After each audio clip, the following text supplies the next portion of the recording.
ಒಂದು ಕಡೆ ಕೊರೋನಾ ಆರ್ಭಟ, ಇನ್ನೊಂದು ಕಡೆಯಲ್ಲಿ ಹೊಸ ವರ್ಷ ಬರ್ತಾ ಇರುವಂತದ್ದು. ಈ ಹಿನ್ನೆಲೆಯಲ್ಲಿ ಹಾಟ್ಸ್ಪಾಟ್ಗಳಿಗೆ ನೋ ಎಂಟ್ರಿಯನ್ನ ಕೊಡಲಾಗಿದೆ.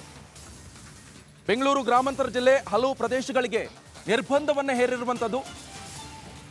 ಬಹಳ ಪ್ರಮುಖವಾಗಿ ನೆಲಮಂಗಲದ ಶಿವಗಂಗೆ ಬೆಟ್ಟ, ದೊಡ್ಡಬಳ್ಳಾಪುರದ ಮಾಕಳಿ ಬೆಟ್ಟದ ಟ್ರೆಕ್ಕಿಂಗ್ಗೆ ಹೋಗಲು ಅನುಮತಿಯನ್ನ ನಿಷೇಧ ಮಾಡಿದ್ದಾರೆ. ಆವತಿ ಬೆಟ್ಟ, ನಂದಿ ಬೆಟ್ಟದ ತಪ್ಪಲ್ನಲ್ಲಿ ಮೋಜು ಮಸ್ತಿಗೂ ಕೂಡ ನಿಷೇಧವನ್ನ ಹೇರಲಾಯಿತು. ಡಿಸೆಂಬರ್ 31ರಿಂದ ಜನವರಿ 1ರ ತನಕ ಮಧ್ಯರಾತ್ರಿಯವರೆಗೆ ನಿಷೇಧವನ್ನ ಹೇರಿರುವಂಥದ್ದು. ಬೆಂಗಳೂರು ಗ್ರಾಮಾಂತರ ಜಿಲ್ಲಾಧಿಕಾರಿ ಶಿವಶಂಕರ್ ಆದೇಶವನ್ನು ಹೊರಡಿಸಿದ್ದಾರೆ.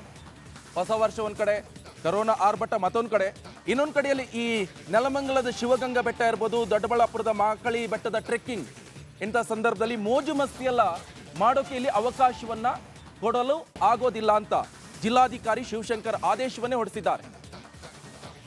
ಹೊಸ ವರ್ಷದ ಸಂಭ್ರಮಾಚರಣೆಗೆ ಸಂಬಂಧಪಟ್ಟಂತೆ ಹೆಚ್ಚಿನ ರಿಸ್ಟ್ರಿಕ್ಷನ್ಸು ನಾವು ಏನು ಹಾಕಲಿಲ್ಲ. ಅಂದರೆ ಎಲ್ಲಿ ಅಧಿಕೃತ ಹೋಟೆಲ್ಗಳಿದೆ, ಅಧಿಕೃತ ಪ್ಲೇಸ್ಗಳಿದೆ, ಅಲ್ಲಿ ಜನಗಳು ಹೋಗ್ಬೋದು, ಅವರು ವರ್ಷಾಚರಣೆಯಲ್ಲಿ ಸಂಭ್ರಮಾಚರಣೆಯಲ್ಲಿ ಪಾಲ್ಗೊಳ್ಬೋದು. ಆದರೆ ಕೆಲವೊಂದು ಸ್ಥಳಗಳಲ್ಲಿ ಶಿವಗಂಗೆ ಬೆಟ್ಟ ಅಂಥ ಕಡೆಗೆ ಹಿಂದೆ ಸ್ವಲ್ಪ ಅಹಿತಕರ ಘಟನೆ ಆಗಿರುವಂಥದ್ದು ನಮ್ಮ ಗಮನದಲ್ಲಿದೆ. ಅದಕ್ಕೋಸ್ಕರ SP ಅವರು ಮತ್ತು ನಾವು ಎಲ್ಲ ಚರ್ಚೆಯನ್ನು ಮಾಡಿ, ನಮ್ಮ ಅಸಿಸ್ಟೆಂಟ್ ಕಮಿಷನರ್, ತಹಶೀಲ್ದಾರ್ ಜೊತೆಗೆಲ್ಲ ಚರ್ಚೆಯನ್ನು ಮಾಡಿ ಕೆಲವೊಂದು ಸ್ಥಳಗಳಿಗೆ ನಾವು ನಿಷೇಧವನ್ನು ಹೇರಿದ್ದೀವಿ. ಶಿವಗಂಗೆ ಕ್ಷೇತ್ರ, ಶಿವಗಂಗೆ ಬೆಟ್ಟಕ್ಕೆ ಅಲ್ಲಿ ಜನ ಹೋಗೋದನ್ನು ನಿಷೇಧ ಮಾಡಿದ್ದೀವಿ. ಅಂದರೆ ಬೆಟ್ಟ ಹತ್ತಲಿಕ್ಕಂತೂ ಇಲ್ಲವೇ ಇಲ್ಲ, ಸೊ ಅದನ್ನು ನಿಷೇಧ ಹೇರಲಾಗಿದೆ. ಹಾಗೆ ಮಾಕ್ಲಿ ಬೆಟ್ಟ, ಕೆಲವರು ಮಾಕ್ಲಿ ಬೆಟ್ಟಕ್ಕೆ ಟ್ರೆಕ್ಕಿಂಗ್ ಅಂತ ಹೋಗೋದು ಅಥವಾ ಅಲ್ಲಿ ಪಾರ್ಟಿ ಮಾಡಲಿಕ್ಕೆ ಹೋಗುವಂಥದ್ದು, ಇಂಥ ಸಂದರ್ಭ ಆಗೋ ಸಾಧ್ಯತೆ ಇದೆ. ಮಾಕ್ಲಿ ಬೆಟ್ಟಕ್ಕೂ ಕೂಡ ಎಂಟ್ರಿಯನ್ನು ನಿಷೇಧ ಮಾಡಿದ್ದೇವೆ.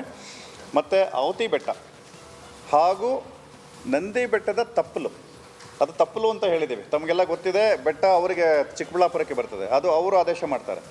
ಕೆಲವರು ಬೆಟ್ಟ ಹತ್ತಲಿಕ್ಕಿಲ್ಲ, ಅಲ್ಲಿ ಸುತ್ತಮುತ್ತ ಅಲ್ಲಿ ಹೋಗ್ತೀವಿ ಅಂತ ಹೋಗ್ಬೋದು. ಅದು ಈ 4 ಸ್ಥಳಗಳಿಗೆ ನಾನು ನಿರ್ಬಂಧವನ್ನು ಈಗಾಗಲೇ ನಿನ್ನೆ ಆದೇಶ ಹೊರಡಿಸಿದ್ದೀನಿ. ಅದು ಸೊ ಪೊಲೀಸ್ನವರು ಅದನ್ನು ಕಟ್ಟುನಿಟ್ಟಾಗಿ ಜಾರಿಗೊಳಿಸ್ತಾರೆ. ಉಳಿದಂತೆ ದೇವಸ್ಥಾನದ್ದು ನಾವೇನು ಮಾಡಿಲ್ಲ. ಘಾಟಿ ದೇವಸ್ಥಾನದಲ್ಲಿ ಅಂಥದ್ದೇನು ದೇವರ ಒಂದು ದರ್ಶನಕ್ಕೆ ಬರೋರಿಗೆ ನಾವೇನು ಯಾವುದೇ ನಿರ್ಬಂಧವನ್ನು